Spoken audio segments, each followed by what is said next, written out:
Hi everyone, welcome to digital GK classes. तो जैसा कि आप सभी को पता है कि बीपीएससी टीआरई 2.0 से रिलेटेड बीपीएससी के चेयरमैन ने अभी प्रेस कॉन्फ्रेंस की। उससे रिलेटेड मैंने आप सभी के लिए वीडियो अपलोड किया, बट आप सभी के बहुत सारे कमेंट्स आ रहे थे कि समझ में नहीं आ रहा है किस तरीके से होगा। तो यहाँ पर मैंने इसको एक ईजी लैंग्वेज में आप सभी को समझाने के लिए सारी चीज़ें मेंशन की है। जो जो चीज़ें उन्होंने इस पूरे प्रेस कॉन्फ्रेंस में बताया है वो आपको मैं 8 से 9 मिनट में समझाने की कोशिश करूंगी। आने वाले समय में बहुत सारी चीज़ें होने वाली हैं, तो प्लीज़ चैनल को सब्सक्राइब करके वीडियो को जरूर लाइक कर दीजिएगा सो दैट आपको अपडेट मिले। इस प्रेस कॉन्फ्रेंस में उन्होंने एक चीज़ बहुत इंपॉर्टेंट बोली है कि आपका जो सिलेबस है, चाहे जो क्वेश्चंस वो पूछेंगे वो एनसीईआरटी बेस्ड है। तो अभी से मैं एक चीज़ बोल रही हूँ कि आपको एनसीईआरटी बुक्स को ही फॉलो करनी है। अगर आपके पास बुक नहीं है, और एक चीज़ और उन्होंने बोला है कि जो मेरिट है वो 120 में से बनेगी, और मान लो अगर 2 से 3 लोगों का नंबर सेम हो जाता है तो फिर वो सब्जेक्ट का नंबर देखेंगे। फॉर एग्जाम्पल आपका साइंस है, आपका सोशल, आपका किसी का एसएसटी है, तो आप अपने साइंस पे कमांड करो। वैसे किरण पब्लिकेशन की बुक आ चुकी है, अगर आप लेना चाहें तो ले सकते हैं। अमेजॉन आपके आसपास दुकान पे मिल जाएगा। इन्होंने इस बुक को पूरा एनसीईआरटी बेस तैयार किया है, जैसा सिलेबस है उसके अकॉर्डिंग। चैप्टर वाइज एमसीक्यूज है, स्टडी गाइड है, एक्सप्लेनेशन है। पूरा जो आपका सब्जेक्ट है साइंस और सोशल साइंस, इसका पूरा जिस्ट है, ठीक है। और सबसे अच्छी चीज क्या है कि इन्होंने एनसीईआरटी को फॉलो करके ये बुक तैयार किया है। और आज बीपीएससी के चेयरमैन ने भी सेम यही चीज बोली है कि एनसीईआरटी से ही क्वेश्चन आएगा। तो आप इस बुक को जरूर लें, क्योंकि यहाँ से आपकी तैयारी काफी अच्छी होगी। वैसे भी समय बहुत कम है।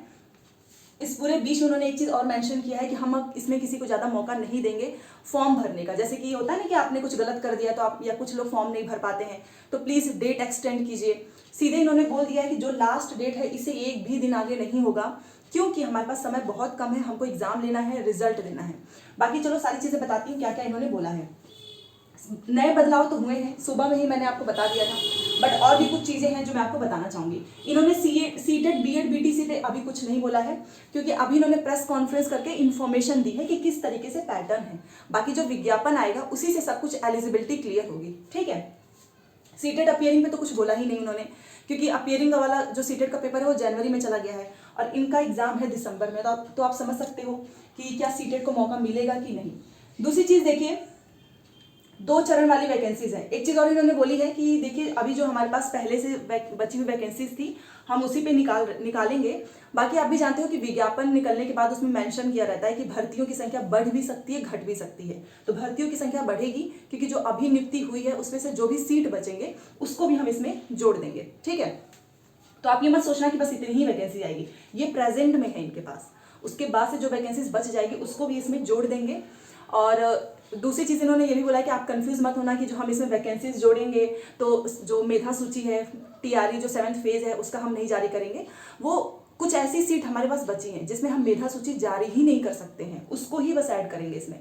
बाकी जिसमें जैसे मान लो 1 to 5 का है, चाहे आपका 9 से 10, उसमें कुछ अभ्यर्थियों का 11 से 12 में हो गया तो वो अपना वहाँ से वैसे भी वो सीट खाली हो जाएगी तो उस पर वो जारी कर देंगे। बट जो सीट ऐसी है ना कि जिसपे हम वैकेंसी हम मेधा सूची जारी ही नहीं कर सकते हैं, उसको हम जोड़ेंगे। इन्होंने ये चीज़ भी क्लियर किया है। तो मेधा सूची भी आएगी 7th फेज की, बाकी जो सीट बच जाएगी उसको भी इसमें जोड़ेंगे। 1 से 5 के भी बारे में इन्होंने कोई बात नहीं की है। वैसे 1 से 5 के बारे में सुनने में आ रहा है कि वैकेंसीज आएगी और वो विज्ञापन से ही क्लियर होगा। तो आपके पास आज रात या कल तक सब सारी चीज़ें क्लियर हो जाएंगी। सबसे पहले मैं आपको डिटेल बताती हूँ कि किस तरीके से वैकेंसी आएगी। एक आप जानते हो जो शिक्षा विभाग के द्वारा जो कुछ सीटें हैं, जैसे कि मान लो एक पिछड़ा वर्ग हो गया, अति पिछड़ा वर्ग कल्याण, इसमें भी 6 से 8, 9 से 10, ये तो आप जानते ही हैं। और दूसरा एक नॉर्मल है, जैसे कि 6 to 8 में आपका 16,140 इतनी है वैकेंसीज। 9 से 10 में आपका 18,877 है, ठीक है। और 9 से 10 में विशेष के लिए जो सीट होती है वो भी आपका 270 है, ठीक है। तो इसमें विशेष वाले ही जाएंगे, ये भी क्लियर है। बाकी इसमें कोई भी जा सकता है 6 से 8, 9 से 10 में। और 11 से 12 में इनका 18,577। बाकी जो पिछड़ा वर्ग, अति पिछड़ा वर्ग, उसमें भी 6 से 8 है, इसमें वही लोग जाएंगे, पिछड़ा वर्ग, अति पिछड़ा वर्ग वाले ही जाएंगे, बाकी नॉर्मल लोग नहीं। जैसे कि 6 से 8 में 234 है, 9 से 10 में 248 है, 11 से 12 में 403 है, और प्रिंसिपल का 31 है। ये इन्होंने करेंट की जो है सीट बताई है। बाकी मैं आपको एक चीज़ बताना चाहूँगी कि जो सीटें अभी जो नियुक्ति हुई है उसमें जो भी सीटें बचेंगी वो भी इसमें ऐड ऑन कर दिया जाएगा, वो उन्होंने क्लियर बोल दिया। तो आप ये मत सोचना कि सीटों की संख्या कम हो गई, जैसे कि कमेंट आ रहे थे, कम नहीं हुई है, ये अब पहले वाले ही सीट बता रहे हैं। दूसरा, आप एग्जाम पैटर्न पे बात कर लेते हैं। इन्होंने एक चीज एकदम क्लियर कर दी है कि देखो अब हम इस बार एक दिन का ही एग्जाम लेंगे, क्योंकि पिछली बार अभ्यर्थियों को बहुत प्रॉब्लम हुई थी। तो इन्होंने एक चीज़ क्लियर कर दी कि एक ही दिन पेपर होगा आपका, वही होगा मॉर्निंग में जो है मेल का हो जाएगा और इवनिंग में फीमेल का, ठीक है। तो भाग एक इन्होंने बताया है कि 150 का जो है हमारा पूरा ये पेपर होगा, ठीक है, 150 का पेपर होगा। इसमें इन्होंने इसको 3 पार्ट में डिवाइड किया है। भाग एक आपका 30 नंबर लैंग्वेज है, क्वालिफाई करना जरूरी है, और 30 में से 30 नहीं, 30 में से आपको 9 नंबर लेकर आएंगे तो आप पास माने जाएंगे, ठीक है। इस 30 को भी इन्होंने डिवाइड किया है। 22 नंबर का आपका हिंदी होगा और 8 नंबर का इंग्लिश। वीडियो पसंद आ रहा होगा तो प्लीज़ लाइक जरूर कर दीजिएगा। आपको सिंपल तरीके से समझाने की कोशिश कर रही हूँ, ठीक है, समझ गए। तो अब ये मत सोचना कि अरे 30 में से 30 कैसे आएगा, नहीं, 30 में से 9 नंबर लेकर आना है, क्वालिफाई करना है। वो भी जो 30 है ये 2 पार्ट में है, 22 8 30, 22 आपका हिंदी हो गया, 8 आपका इंग्लिश हो गया। तो ये आपका लैंग्वेज, ये आपका भाग 1, एक ही पेपर में, वो पार्ट वाइज नहीं होता है, वैसे ही रहेगा। उसके बाद से आपका दूसरा है भाग 2 जीएस, वो आपका 40 नंबर का। एक चीज़ और इन्होंने बोला है कि जो पहले का जो सिलेबस है ना वही सिलेबस रहेगा, कोई चेंज नहीं होगा, बस उसका स्तर बढ़ेगा, क्योंकि वो 1 से 5 का था और ये आप 6 से 8 का देंगे, 9 से 10 का देंगे। बाकी सब सिलेबस सेम है, बस ये पैटर्न बदला है। उसके बाद इन्होंने बोला कि जो तीसरा भाग होगा बहुत इंपॉर्टेंट है, सब्जेक्ट, ये आपका 80 नंबर का होगा, ठीक है, जो भी आपका विषय है। अब देखो, भाग 1 से मेरिट नहीं बनेगी, मेरिट बनेगी 120 नंबर से, 80 40 120, यहाँ से मेरिट बनेगी और यहीं से डिसाइड होगा कि आपका सिलेक्शन हो रहा है या नहीं हो रहा है। 2.5 घंटे का आपको समय मिलेगा, पिछली बार 2 घंटे का समय था, इस बार 2.5 घंटे का, और एक दिन में आपका पेपर हो जाएगा। एक चीज़ इन्होंने मेंशन किया है कि अगर मान लो 2-3 ऐसे अभ्यर्थी आते हैं जिनके नंबर सेम होते हैं, तो हमने मेधा सूची को प्रेफरेंस दिया है। मान लो 2-4 ऐसे अभ्यर्थी हैं जिनके नंबर सभी के सेम है, किसी 80-80 मान लो, ठीक है, तो हम क्या करेंगे, आप उनका सब्जेक्ट का नंबर देखेंगे कि अच्छा सब्जेक्ट में किसका नंबर ज़्यादा है, अगर जिसका ज़्यादा होगा उसको फर्स्ट प्रेफरेंस। मान लो सब्जेक्ट पे भी सेम, देन हम जीएस को देखेंगे, अगर जीएस पे भी सेम हो जाता है तब हम लैंग्वेज पे देखेंगे, और अगर लैंग्वेज भी सेम हो जाता है तब जाकर हम डीओबी देखेंगे।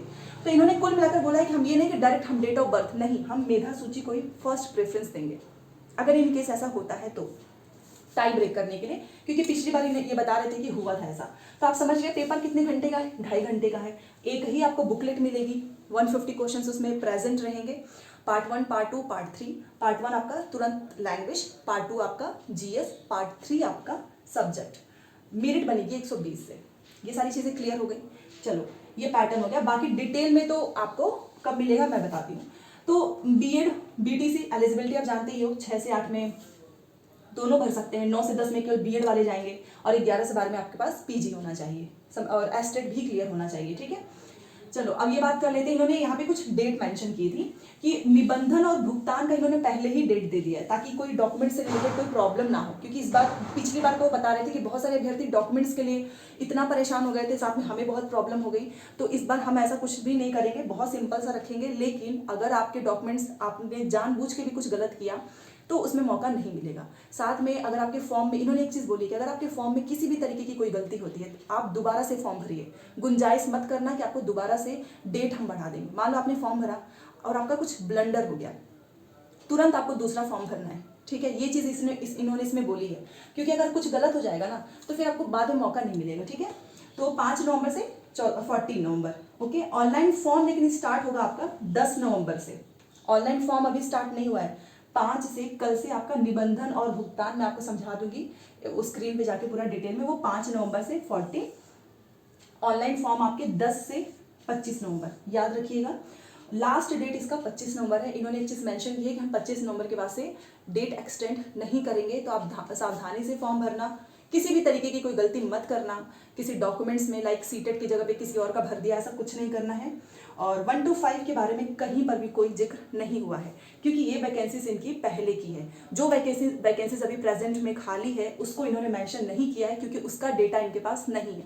इन्होंने बोला है कि जब शिक्षा विभाग हमें भेज देगा तब हम बताएंगे, तो इसलिए ये मत सोचना कि 1 to 5 की आएगी ही नहीं, अभी इनके पास डेटा पुराना वाला ही है। तो 1 to 5 में भी आएगा, क्योंकि 1 to 5 में भी सीट खाली बच रही है 8000 के आसपास, ठीक है। तो देखो क्लियरली बोल दिया कि एनसीईआरटी बेस्ड जाएगा, और आप अपनी प्रिपरेशन पे जो है फोकस करो। दिसंबर में पेपर हो जाएगा, एग्जाम डेट जो लोग पूछ रहे थे 20 दिसंबर के आसपास आपका पेपर हो जाएगा, क्योंकि 25 तक तो ये फॉर्म ही भरवा रहे हैं, ज़्यादा समय नहीं देंगे। इन्होंने बोला है कि हम जो है इस काम को बहुत अच्छे तरीके से करेंगे, लेकिन फास्ट, और ये मत सोचना कि किसी ने गलत कर दिया है या कोई फॉर्म नहीं भरा है तो हम डेट एक्सटेंड करेंगे, बिल्कुल भी नहीं।